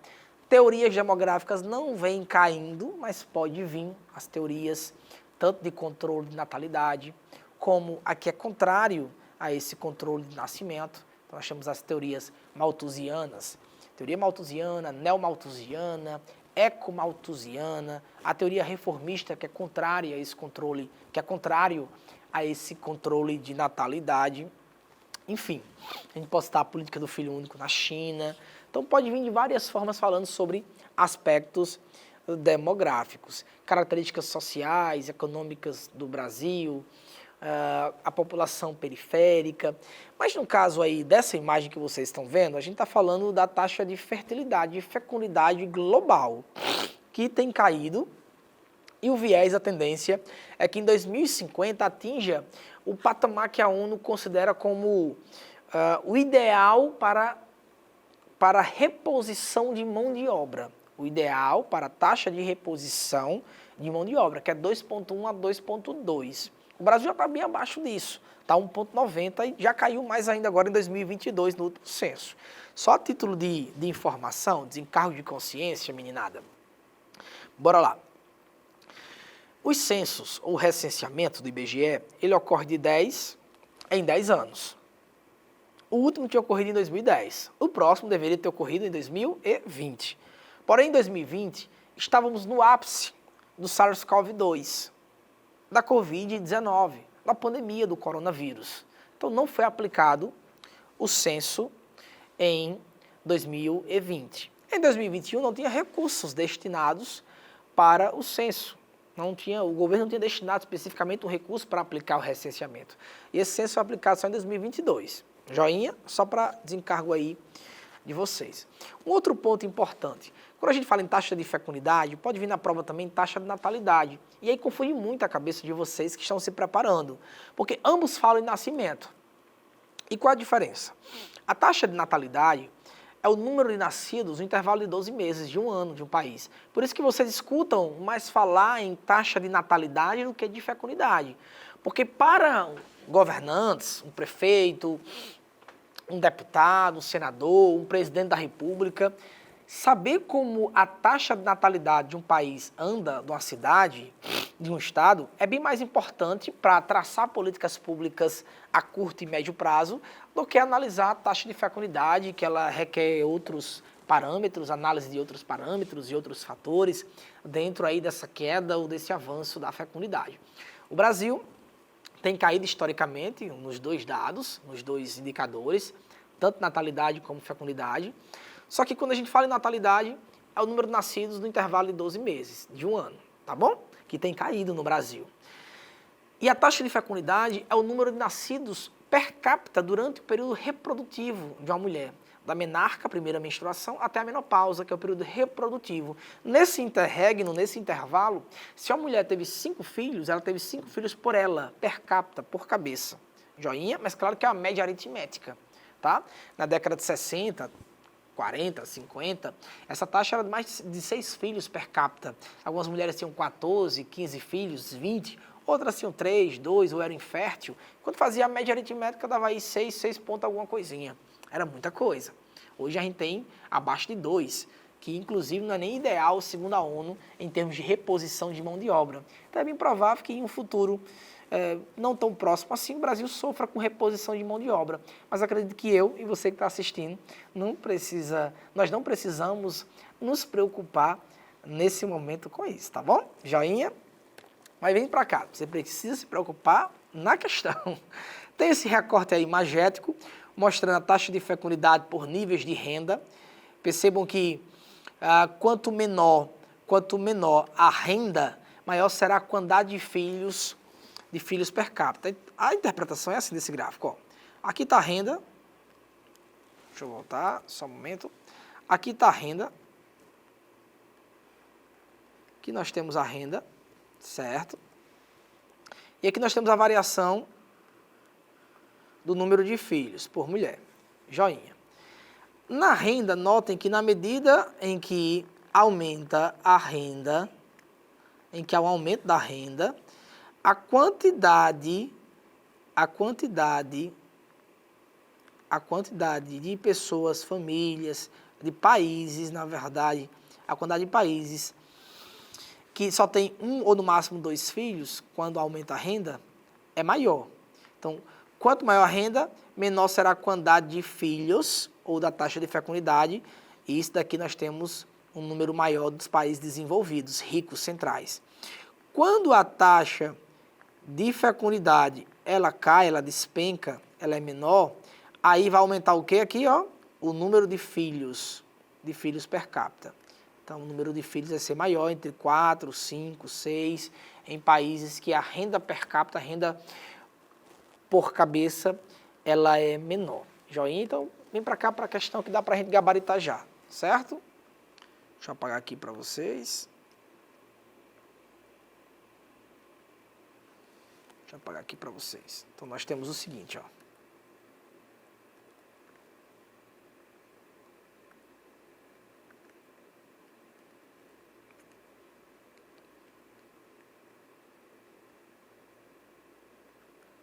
Então, bora aqui. Diz o seguinte, ó. A dinâmica demográfica mundial está ficando cada vez mais complexa.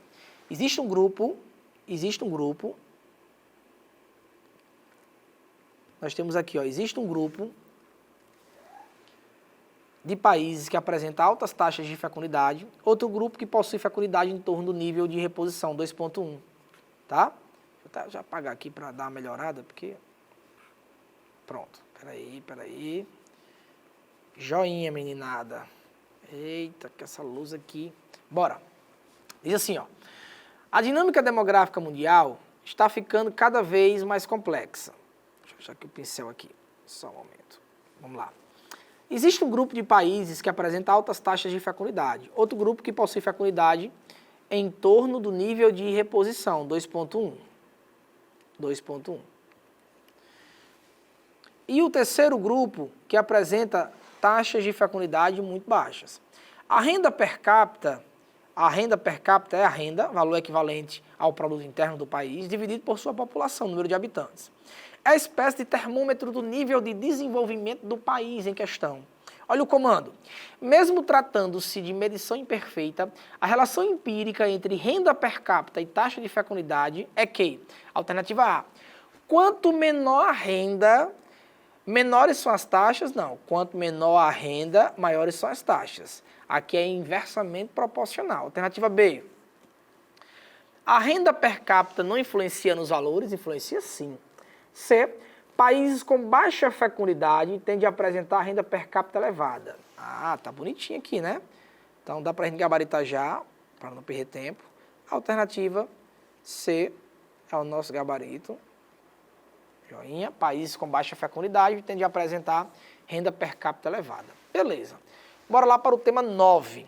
Geopolítica e conflitos internacionais. Eu trouxe aí um recorte magético, claro, trazendo um conflito que iniciou lá no dia 24 de fevereiro, tá? Entre o dia 22 e 24 de fevereiro de 2022. Foi uma operação dita pelo então chefe de Estado da Rússia, Vladimir Putin, uma operação especial no território ucraniano. Joinha? iniciou lá e até o presente momento esse conflito ainda está desenrolando.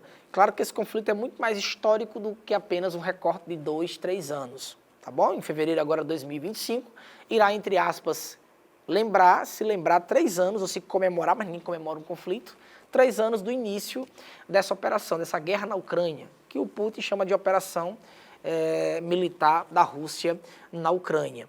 Lá em 2014, houve a anexação da Crimeia. A Crimeia, geograficamente, é um território ucraniano, mas a Rússia anexou até para utilizá-lo como ponte para escoar o seu gás para a Europa Ocidental, já que a Rússia não tem fronteira com nenhum corpo hídrico que possa facilitar esse escoamento do gás russo, que é muito importante para a Europa Ocidental, para a parte rica da Europa. Joinha, tem países que são extremamente dependentes do gás russo, como a Macedônia do Norte, que 100% da sua energia é vinculada ao gás russo. A Finlândia, que também importa muito gás. A Alemanha, a gente pode citar também a França, a Itália. Joinha? E aí, posteriormente, em 2014, depois de anexação, a Ucrânia pleiteava se aproximar da União Europeia e da OTAN. Isso não aconteceu por um lobby do Putin intervindo nesse cenário. A população se revoltou, foi protestar na praça central de Kiev, chamada Maidan. Esse cenário, esse episódio ficou conhecido como Euromaidan, de revolta popular contra o governo do Yanukovych.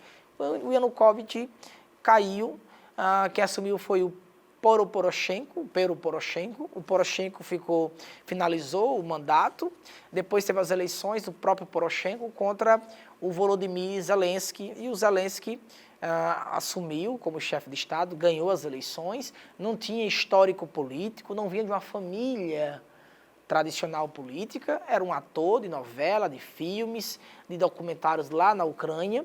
Um dos filmes ele estrelou um presidente, se saiu muito bem no filme, e por que não a população pensou, vamos colocar ele na presidência de forma real para ver o que é que dá? Ele foi eleito, na sua campanha eleitoral ele mencionou caso ele ganhasse, iria voltar a pleitear uma entrada na União Europeia e na OTAN, que isso é totalmente contrário às ideias e aquilo que Vladimir Putin rechaça totalmente, porque o Vladimir Putin não quer militares da OTAN, militares norte-americanos, na sua fronteira, na fronteira da Ucrânia com a Rússia.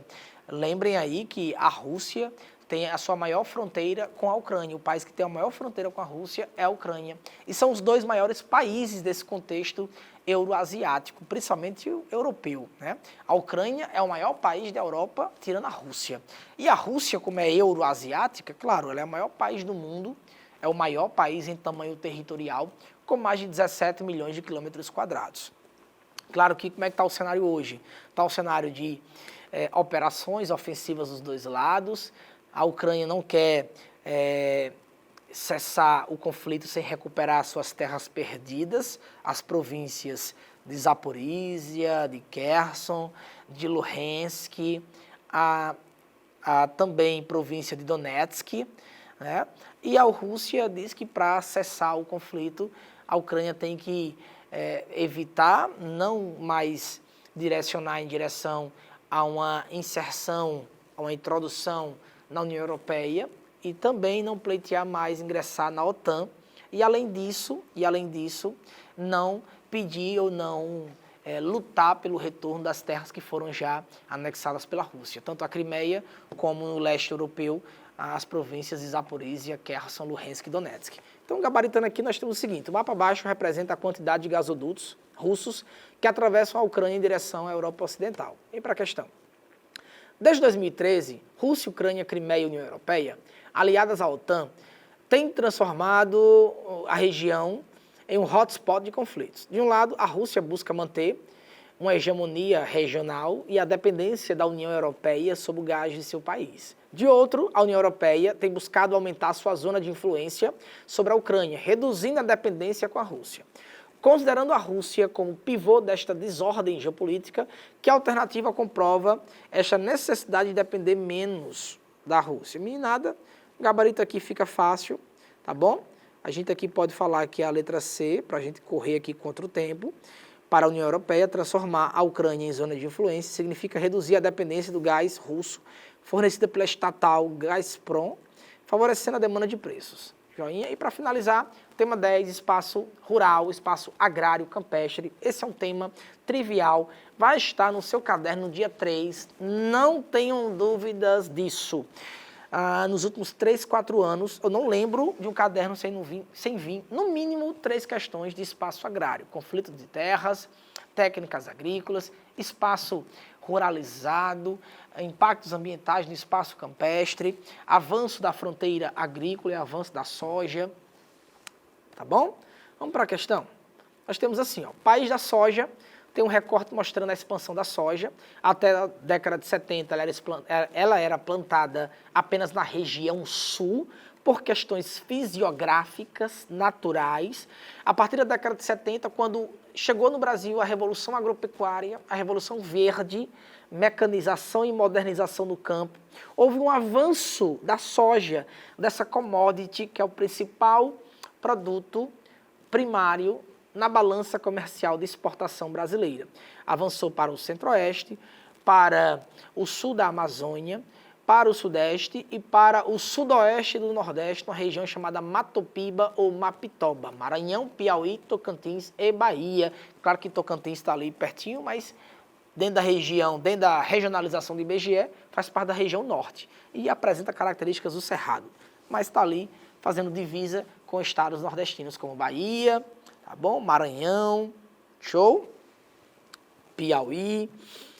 Do final do século XX até os dias atuais, a soja se transformou no principal produto de exportação brasileiro, o que provocou grandes alterações espaciais, como a incorporação de novas áreas para o plantio e, consequentemente, profundas transformações socioambientais nos espaços ocupados. Um bioma e uma consequência social da expansão das lavouras de soja pelo território são qual bioma que a soja praticamente ela se introduz ou se reproduz com mais intensidade e efervescência? O Cerrado. E que problema foi esse? Conflito pela posse da terra.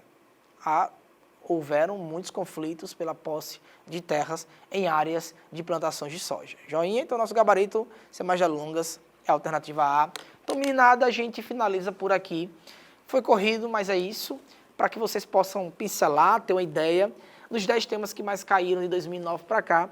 Esses temas sofrem alterações de recortes menores, em termos de posicionamento, o que é mais cobrado, o que é cobrado, mas não tanto assim, e o que é menos cobrado. Então, fiquem atentos a essas variações, esses recortes menores, nos últimos 3, 4, 5 anos. No mais é isso, espero que vocês tentem aproveitar o máximo possível de informações que esse programa TCM Nota 10 disponibilizou para vocês. Então é isso, boa prova, tentem gabaritar o máximo de questões possíveis e tamo junto. Qualquer dúvida é só entrar em contato, tá? No meu Instagram, minhas redes sociais, que a gente sana qualquer dúvida possível para que você possa alcançar aquilo que você almeja. Até mais! Fui! Gente, eu sei que esse assunto tem muitas camadas, mas com as explicações do professor Arion fica tudo mais facinho, né? E com o vídeo de hoje nós encerramos as revisões de literatura e geografia. Gente, eu confesso que eu já tô começando a ficar com saudade do Nota 10. Eu também! Mas não vamos sofrer por antecedência, porque nós ainda temos muitas aulas pela frente. A gente tem que ter cabeça no lugar. Amanhã eu tô de volta com a última revisão antes do primeiro dia de Enem, com foco em português e redação. Lembrando que vocês podem rever todos os nossos conteúdos aqui no canal, nas multiplataformas da TCM e interagir com a gente sempre lá no nosso Instagram, @Nota10TCM. Arrasta pra cima e vem ser feliz, viu? Tchau, tchau!